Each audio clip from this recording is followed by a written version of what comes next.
Hello दोस्तों, स्वागत है आपका हमारे इस यूट्यूब चैनल पे। और आज हम बात करने वाले हैं पाइथन ट्रिक्स के बारे में जो हम कॉम्पिटिटिव प्रोग्रामिंग में यूज़ कर सकते हैं।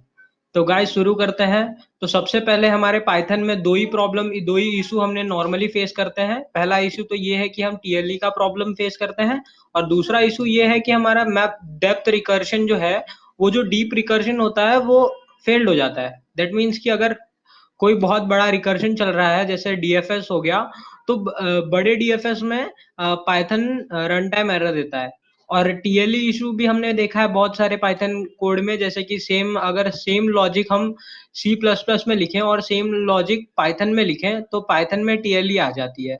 तो बेसिकली टीएलई तो कोई बहुत बड़ा इशू नहीं है, क्योंकि अगर आप बेस्ट अप्रोच से आए हो, मतलब अगर आप प्रॉब्लम सॉल्विंग के लिए आपने वही टेक्निक यूज की है जो प्रॉब्लम सेटर ने यूज किया है, तो वो टीएलई नहीं देगा, तो वो 100% टीएलई नहीं देगा। तो प्रॉब्लम सॉल्विंग तो हम ये इम्प्रूव कर भी लेंगे। जैसे टीएलई वाली इशू तो क्या है कि अगर हम कुछ टाइम में हम सही अप्रोच पे आ जाएंगे। बट ये डीप रिकर्शन वाले इशू बहुत बड़ी इशू है।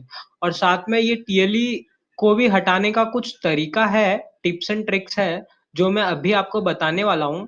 तो उसको भी हम देख ही लेंगे कि कैसे इसको हैंडल करनी है। साथ में अभी इसको देख लेंगे कि डेप्थ डीप रिकर्शन को कैसे हैंडल करना है। तो चलते हैं गाइज, मैं आपको कोड दिखा देता हूँ कि टीएलई कैसे हैंडल करना है हमको।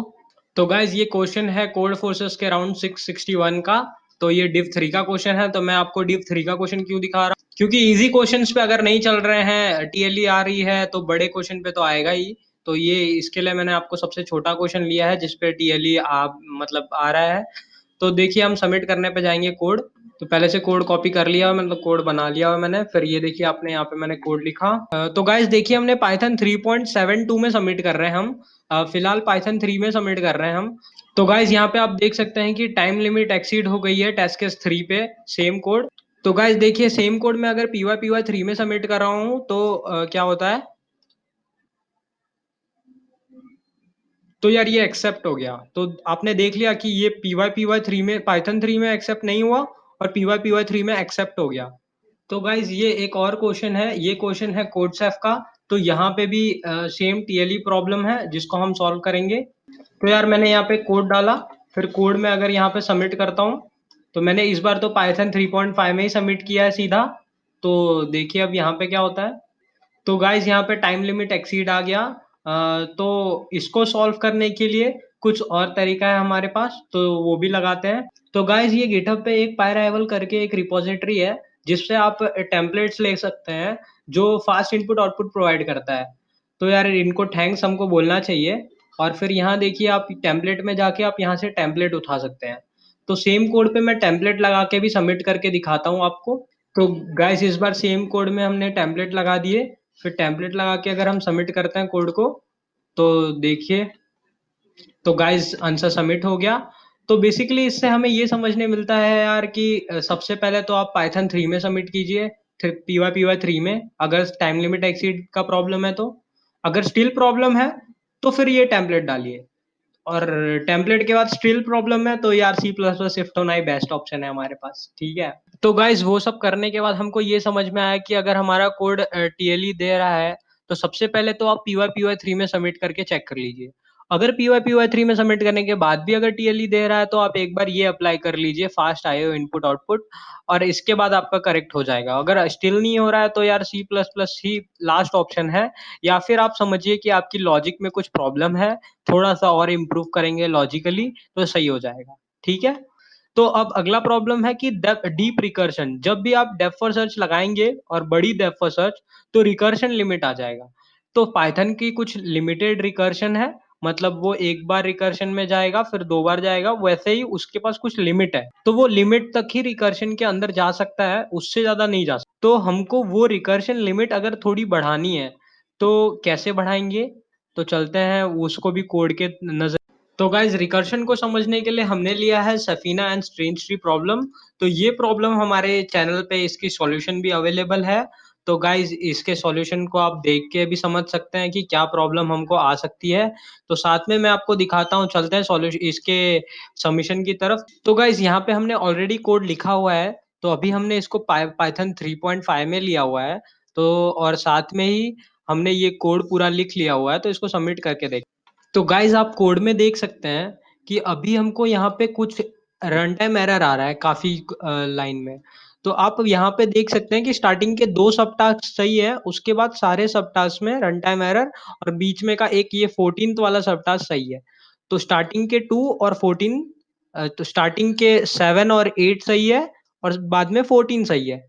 तो ठीक है, इसके बाद अगर हम डेप्थ रिकर्शन वाला डाल के देखते हैं, तो हमने यहाँ पे रिकर्शन लिमिट को लिया हुआ है, और रिकर्शन लिमिट को 10⁶ किया हुआ है, क्योंकि क्वेश्चन में 10⁶ के ऊपर नहीं जाएगा, इतना बताया गया था हमें। ठीक है, तो फिर उसके बाद हमने सबमिट किया एक बार फिर से, तो फिर से देखते हैं क्या होता है। ओ गाइस, अभी भी हमारा पार्शियली ही करेक्ट हुआ है। दैट मीन्स देखिए आप, तो यार ये अभी कैसा हुआ कि 14 ही करेक्ट था, 16 एक करेक्ट हुआ, और एक और करेक्ट हुआ हमारा, लेकिन अभी भी काफी में रन टाइम एरर दे रहा है। और ये जो होता है, ये रन टाइम एरर का मतलब ये होता है कि आपकी मेमोरी कहीं पे फुल हो रही है। तो बेसिकली अब क्या करें? तो अब बताता हूँ मैं आपको। आप देखिए, आप सेम कोड को अगर पाइथन 3.6 में सबमिट करिए, तो गाइस अब आप देखेंगे कि पाइथन 3.6 में ये सबमिट हो गया, और सारे आंसर करेक्ट हो गए। तो ठीक है, तो गाइस ये हमें ये बताता है रिकर्शन लिमिट है वो पाइथन py 3 का कम है, लेकिन पाइथन 3.6 का ज्यादा है। तो बेसिकली आपको अब जब भी रिकर्शन हैंडल करना है, तो आप py 3 में ना सबमिट करके पाइथन 3.6 में सबमिट कीजिए। तो गाइस जब रिकर्शन डेप्थ बाहर हो जाए, तो हमको कोड पाइथन 3 में सबमिट करना है, ना कि py 3 में सबमिट करना है। ठीक है, और साथ में ही आपको इंक्रीज वो रिकर्शन लिमिट इंक्रीज करने वाला कोड डालना है। तो गाइस अगर आपको ये कोड चाहिए रहेगा रिकर्शन लिमिट वाला, तो वो आपको डिस्क्रिप्शन में मिल जाएगा। और साथ ही साथ अगर आपको वो टेम्पलेट चाहिए, तो उसकी भी लिंक आपको, टेम्पलेट की ये फास्ट आईओ की लिंक आपको दे दी जाएगी डिस्क्रिप्शन में। तो इसके बाद मैं बताने चलता हूँ आपको कुछ स्पेशल चीजें जो मैंने नोटिस की है पाइथन के अंदर है, जो बाकी किसी लैंग्वेज में जल्दी नहीं अवेलेबल है। तो गाइज ये जो डायनेमिक हल क्वेश्चन है, इस क्वेश्चन में हमें काफी पॉइंट्स दिए गए थे, जिस पॉइंट्स के अंदर हमको कॉन्वेक्स हल बनाना था, और क्लियर कट दिया गया था कि हमको कॉन्वेक्स हल बनाना है। स्टिल ये क्वेश्चन की सबमिशन कुछ 10 लोग के आसपास था, 10 या 8 जन ने इसको क्वेश्चन को सबमिट किया था। तो मैंने ये नोटिस किया यार कि शायद पाइथन में ऑलरेडी कॉन्वेक्स हल का कोड पड़ा हुआ है, लेकिन लोगों को पता नहीं है, इस वजह से इसके कम सबमिशंस थे। बेसिकली अगर आप डायनेमिक हल या अगर आप कॉन्वेक्स हल का अगर कोड देखोगे ना, तो वो कोड बहुत ही कॉम्प्लिकेटेड है, और साथ में अगर पाइथन के लिए आप कोड ढूंढने जाओगे तो जल्दी मिलेगा नहीं। C++ की तो कम्युनिटी काफी बड़ी है, आपको जल्दी मिल जाएगा, लेकिन इसके लिए मिलेगा नहीं। तो मैं इसके लिए आपको एक ट्रिक्स बताना चाहता हूँ, एक हिंट देना चाहता हूँ, ठीक है? तो गाइस चलते हैं इसको सबमिट। तो गाइस इस कोड में हमने कुछ नहीं किया है, हमने कॉन्वेक्स हल जो है ना, वो एक scipy डॉट स्पार्टियल से इंपोर्ट कर लिया है। मतलब हमको, काफी लोग को, मुझे जहां तक लगता है कि वो क्वेश्चन के टाइम पे काफी लोग को यही नहीं पता था कि scipy डॉट स्पार्टियल में कॉन्वेक्स हल है ऑलरेडी कोड पूरे। क्योंकि अगर आप इसके कोड कहीं और ढूंढने जाओगे और इम्प्लीमेंट करने जाओगे, तो हो सकता है कि कोई प्रॉब्लम आ जाए या कुछ और हो जाए। तो गाइज मैं बस आपको अवेयर कर देना चाहता था कि ये जो कॉन्वेक्स हल जो है, वो ऑलरेडी इसकी साइपाई के अंदर है, और साथ ही साथ साइपाई लाइब्रेरी काफी बड़ी है, तो आप इसको खुद भी एक्सप्लोर कर सकते हैं। तो गाइज यहाँ पे आप आके scipy.org पे आके आप काफी मॉड्यूल्स सब कुछ एक्सप्लोर कर सकते हैं। जैसे कि आपको कॉन्वेक्स हल यहाँ पे दिख जाएगा, तो आप डायरेक्ट इंपोर्ट कर सकते थे ये सब चीजें। और साथ ही साथ यहाँ पे बहुत सारी लाइब्रेरीज आपको मिल जाती हैं, जो दूसरे लैंग्वेजेस में इतनी इजीली अवेलेबल नहीं होती है। तो गाइस आपको ये बात ध्यान में रखनी है कि जब भी आपको टीएलई का प्रॉब्लम हो, तो आप py 3 में सबमिट करिए, और जब भी अगर आपको कोई बड़ी एल्गोरिदम की जरूरत हो, तो यार वो पाइथन 3 में आपको इजीली अवेलेबल हो जाएगी। तो यार पाइथन 3 भी किसी से कम नहीं है, और py 3 भी किसी से कम नहीं है, तो दोनों आपस में इक्वली इंपॉर्टेंट है। बस आपको ये पता होना चाहिए कि कौन सा कब यूज करना है। सो गाइज आज के लिए बस इतना ही, और thank you for watching this video. और गाइज यार लाइक मारो, यार लाइक मारो, शेयर मारो, सब्सक्राइब मारो। तो साथ ही साथ यार हम लोग इंटरव्यू की पूरी प्लेलिस्ट बना रहे हैं, तो आप देखते रहिए, वो प्लेलिस्ट भी चेक कीजिए, और मिलते हैं अगली वीडियो में।